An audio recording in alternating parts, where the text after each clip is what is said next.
12 truk terjebak dan 3 lainnya terseret banjir lahar hujan di Magelang, Jawa Tengah. 2 orang masih dicari.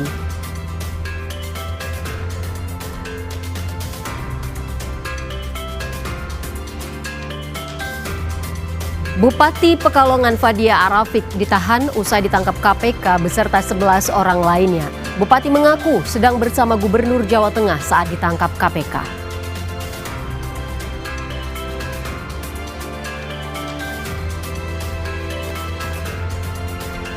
Terus diguyur hujan, longsor di Kabupaten Semarang, Jawa Tengah meluas. Warga khawatir longsor gerus permukiman.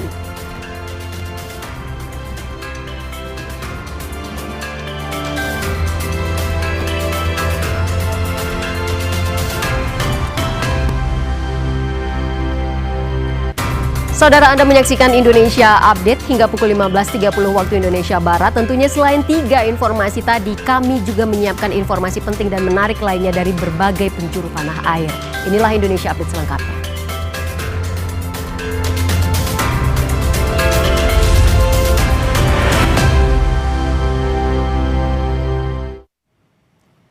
Saudara, banjir lahar hujan menerjang Sungai Senowo, Kecamatan Dukun, Magelang, Jawa Tengah hingga mengakibatkan sejumlah truk terseret banjir.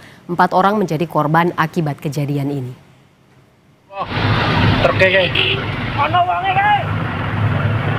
Ya Allah, ya Allah, ya Allah, ya Allah, ya Allah.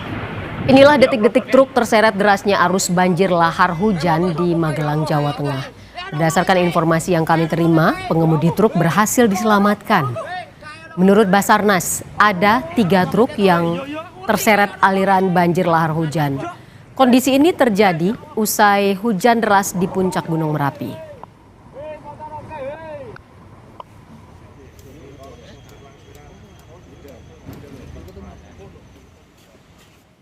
Arus sungai, terus kemudian ada 12 truk itu yang terjebak dan ada 2 alat berat itu jenis merek Kobelco.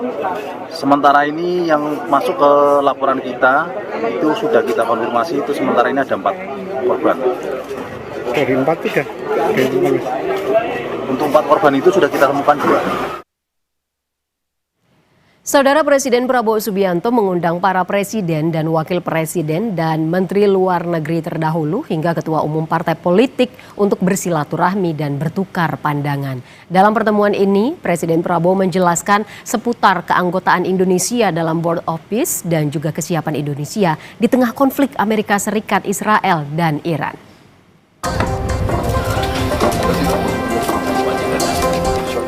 Presiden ke-6 RI Susilo Bambang Yudhoyono menghadiri undangan Presiden Prabowo Subianto dalam jamuan makan malam di Istana Negara.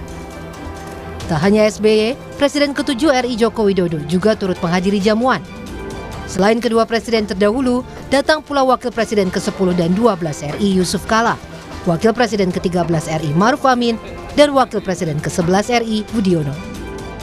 Menurut Sekretaris Kabinet Teddy Indrawijaya, pertemuan ini sebagai ajang silaturahmi sekaligus bertukar pandangan.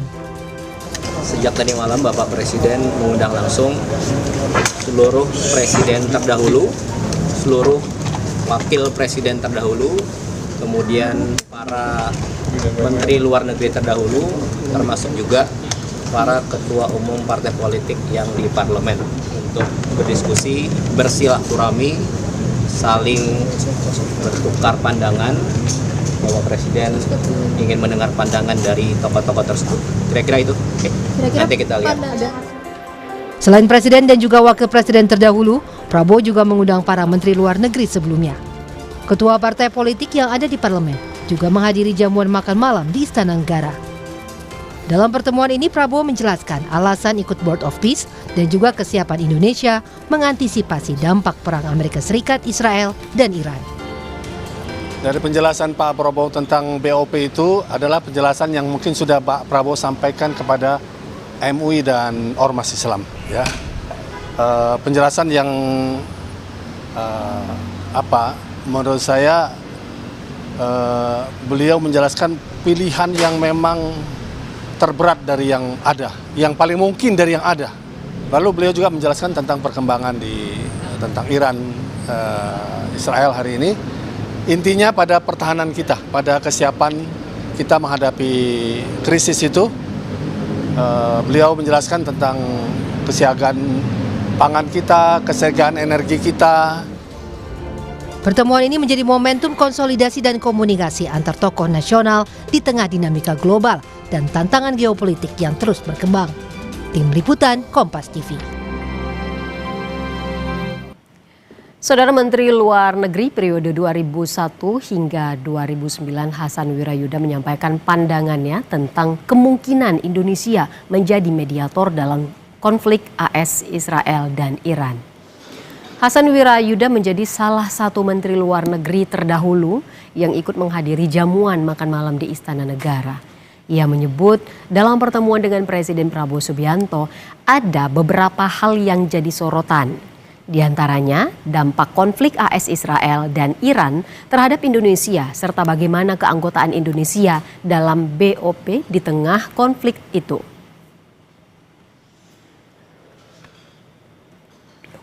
Kita tidak membicarakan apa Indonesia mampu atau tidak. Itu kan pemikiran awal. Dengan kata lain, untuk menjadi mediator kan harus juga ada penerimaan dari dua pihak yang bertikai. Dan kita belum lihat tanda-tanda itu. Kita bahas, tapi juga dalam konteks perkembangan mutakhir. Apakah dengan perang yang berkecamuk di Iran ini akan melemahkan, kemungkinan melemahkan posisi dan mandat BOP? Kita akan berhitung lagi dari sisi itu. Menteri Luar Negeri Sugiono menyebut ada 15 warga negara Indonesia yang segera akan dievakuasi dari Iran. Perencanaan evakuasi saat ini masih disusun karena ruang udara tidak bisa dipakai sama sekali karena alasan keamanan.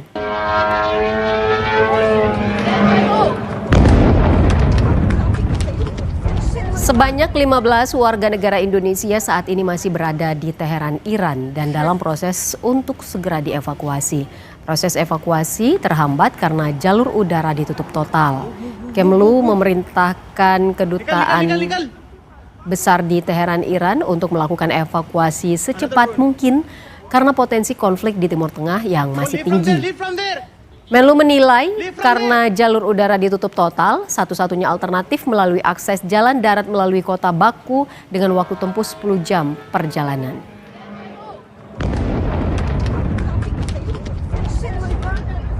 Tengah eskalasi yang semakin meningkat, tadi siang juga saya sudah memerintahkan kepada dubes kita di Teheran untuk mengambil langkah-langkah evakuasi yang segera jika memang ada masyarakat Indonesia menginginkan untuk dievakuasi. Karena perlu diketahui dari semua WNI yang ada di wilayah-wilayah terdampak tidak semuanya kemudian menyampaikan keinginan untuk dievakuasi, tapi tadi disampaikan ada beberapa yang bersedia untuk dievakuasi dari wilayah Iran dan saya perintahkan untuk melaksanakan evakuasi bertahap tersebut. Bupati Pekalongan Fadia Arafik ditahan usai ditangkap KPK beserta 11 orang lainnya. Bupati mengaku sedang bersama Gubernur Jawa Tengah saat ditangkap KPK. Selengkapnya kami hadirkan setelah jeda.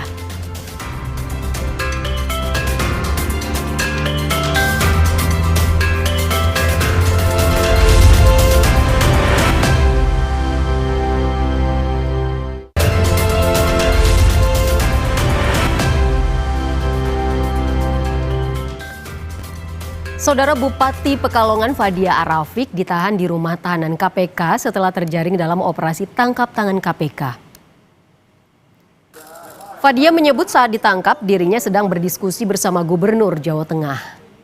Ia juga membantah saat ditanya keterlibatannya dalam proyek perusahaan miliknya dalam pengadaan barang dan jasa di lingkungan pemerintah Kabupaten Pekalongan. Menurut juru bicara KPK Budi Prasetyo, penangkapan ini berkaitan dengan dugaan korupsi pengadaan barang dan jasa. Selain Bupati Pekalongan, Fadia Arafik, ada 11 orang lainnya yang juga ditangkap. Saat penangkapan mereka menggerebek ke rumah, saya sedang sama Pak Gubernur Jawa Tengah. Jadi saya tidak ada OTT apapun, barang serupiah pun, demi Allah nggak ada. Ibu bersama Gubernur Jawa Tengah membahas apa, Ibu? Nggak membahas izin bahwa saya besok nggak bisa hadir acara MBG gitu. MBG. Ibu ikut proyek dalam pengadaan PBJ juga, Bu, ya, perusahaannya, Bu? Enggak, saya tidak ikut, Mbak. Itu apa itu? Ya. Bukan, itu bukan punya saya nggak pernah ikut. Itu perusahaan siapa, Bu? Itu perusahaan dari keluarga, bukan saya. Oke. Ya, terima kasih ya Mas, yang penting saya sampaikan kepada saya tidak pernah OTT dan tidak ada barang serupiah pun di saya, demi Allah. Walaupun di kepala dinas saya pun juga tidak ada serupiah pun. Tapi kita mengikuti aja lah, biarin aja. Ada pesan-pesan untuk kepada Allah aja nanti Bang. Ada pesan-pesan untuk warga Pekalongan? Nggak ada Bang, mudah-mudahan semua kondusif baik. Nanti siapa yang jahat akan dibalas oleh Allah. KPK menetapkan Bupati Pekalongan Fadia Arafik sebagai tersangka kasus korupsi pengadaan jasa outsourcing di Pemkab Pekalongan. Bupati Pekalongan diduga bekerja sama dengan sebuah perusahaan swasta yang berisikan tim suksesnya saat pilkada. Bupati juga diduga mengintervensi para pejabat di bawahnya untuk memilih perusahaan itu dalam proyek pengadaan barang dan jasa berupa tenaga outsourcing. Bahwa berdasarkan kecukupan alat bukti dalam dugaan tindak pidana korupsi terkait pengadaan jasa outsourcing dan pengadaan lainnya di lingkungan pemerintah Kabupaten Pekalongan tahun anggaran 2023-2026, KPK menaikkan perkara ini ke tahap penyidikan dengan menetapkan satu orang tersangka, yaitu Saudari FAR, selaku Bupati Pekalongan periode 2025-2030. KPK selanjutnya melakukan penahanan terhadap Saudari FAR untuk 20 hari pertama sejak tanggal 4 hari ini sampai dengan tanggal 23 Maret 2026. RNB itu dibentuk oleh suami dan anak dari Bupati, ya.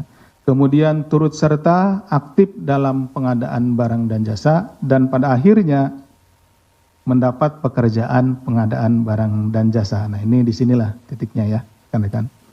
Pada periode tersebut, FAR melalui MSA dan orang kepercayaannya diduga melakukan intervensi kepada para kepala dinas agar memenangkan PT RNB untuk pengadaan jasa outsourcing di sejumlah dinas, kecamatan, hingga rumah sakit umum daerah di Kabupaten Pekalongan. Kemudian sepanjang tahun 2023-2026 terdapat transaksi masuk ke PT RNB senilai 46 miliar yang bersumber dari kontrak antara PT RNB dengan perangkat daerah di Pemkab Pekalongan. Kemudian dari uang tersebut yang digunakan untuk pembayaran gaji pegawai outsourcing hanya sebesar 22 miliar. Berarti ada lebihnya dikurangi sekitar 24 miliar. Sisa diantaranya dinikmati dan dibagikan kepada keluarga Bupati dengan total mencapai 19 miliar atau sekitar 40%-nya dari total transaksi. Saudara, longsor di Dusun Bandungan, Desa Kalongan, Kecamatan Ungaran Timur, Kabupaten Semarang, Jawa Tengah semakin meluas. Tingginya curah hujan membuat tanah terus bergerak sehingga patahan longsor kian mendekati permukiman dan membuat warga mulai khawatir. Berikut ini laporan jurnalis Kompas TV, Novelia Hasana dan juru kamera Jebere Roy. Ya saudara, di Jalan Arjuna di belakang saya ini terjadi longsor yang dimana sejak tahun 2022 hingga saat ini itu secara perlahan hingga akhirnya lebar hingga kurang lebih 60 meter seperti sekarang. Terlihat di belakang saya yang akan ditunjukkan oleh juru kamera saya, Jebere Roy, itu ada terlihat tampak longsoran tanah yang dimana kontur tanah ini tuh di bawahnya itu adalah berupa aliran air sehingga apabila terjadi hujan deras ataupun curah hujan tinggi, maka pergerakan tanah akan kembali terjadi. Ya saudara, emang untuk longsor ini sendiri itu sudah terjadi sejak 2022 hingga saat ini. Tidak langsung seperti sekarang, secara perlahan amblas longsornya dan ini mengarah ke arah perkebunan dan juga persawahan warga. Nah, untuk saat ini juga masih terjadi retakan-retakan tanah dikarenakan memang curah hujan di Kabupaten Semarang ini masih dikatakan masih terbilang tinggi dalam beberapa waktu terakhir. Untuk sekitar longsor ini ada sekitar 13 KK dalam radius sekitar 100 meter dari titik longsor di Jalan Arjuna ini, dan juga hingga saat ini warga juga masih menunggu mitigasi bencana dari Pemprov maupun dari Pemkab terkait dengan warga-warga yang rumahnya dalam sekitar radius 100 meter dari titik longsor itu ada sekitar 13 KK untuk nantinya apakah ada di lokasi ataupun adanya penanganan lebih lanjut. Karena hingga saat ini penanganan saat ini ada alarm apabila terjadi pergerakan tanah terbaru. Novelia Hasanah, JB Roy, Kompas TV, Semarang, Jawa Tengah.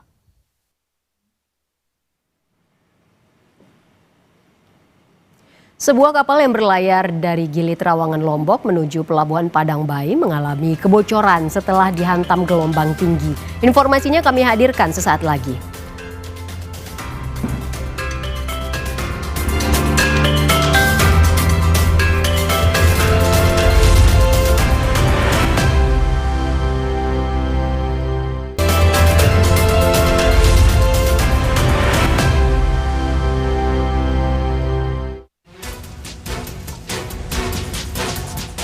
Seluruh penumpang kapal Cepat Putri Island 02 ini panik saat kapal mengalami kebocoran.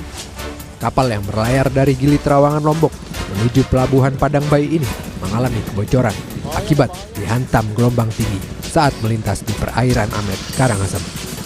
Seluruh penumpang berhasil dievakuasi menggunakan kapal cepat ke Pelabuhan Padang Bayi. Kebakaran melanda permukiman di RT 20, Kelurahan Solok Sipin, Danau Sipin, Kota Jambi. Api pertama kali muncul dari sebuah bangunan tak berpenghuni, kemudian dengan cepat menyambar ke rumah lainnya.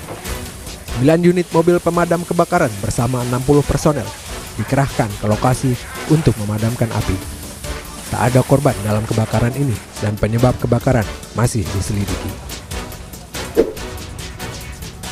Satpol PP Kecamatan Grogol, Petamburan melakukan razia terhadap pemerlu pelayanan kesejahteraan sosial atau PPKS. Razia digelar di Jalan Es Parman, Jalan Mawardi hingga ke Jalan Batu Menteng, Grogol, Petamburan, Jakarta Barat. Belasan PPKS yang terjaring dalam razia ini diharapkan dapat dibina dan diberikan pelatihan agar lebih mumpuni dalam mencari nafkah di Jakarta.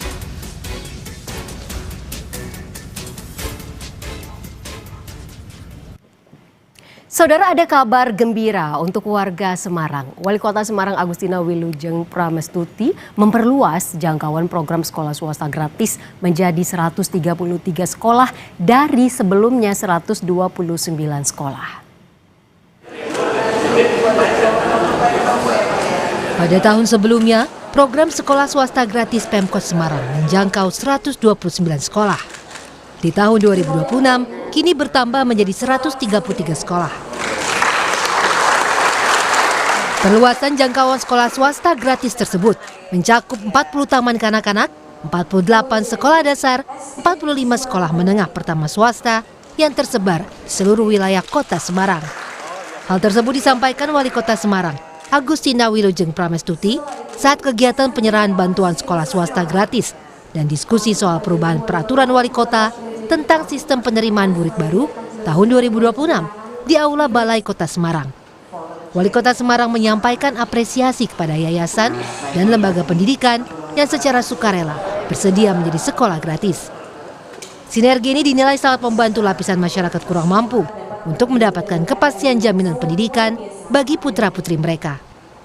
Kita sekarang dari 126 sekolah yang menjalankan sekolah gratis, ini sekarang jadi 133 sekolah. Upayakan kan mencari peraturan yang mendukung bagaimana kita bisa memberi beasiswa kepada anak-anak langsung ke sekolahannya, tapi parsial. Kalau ini kan satu sekolahannya diberi hibah supaya mereka tidak memungut kepada orang tua siswa suatu sekolahan ini.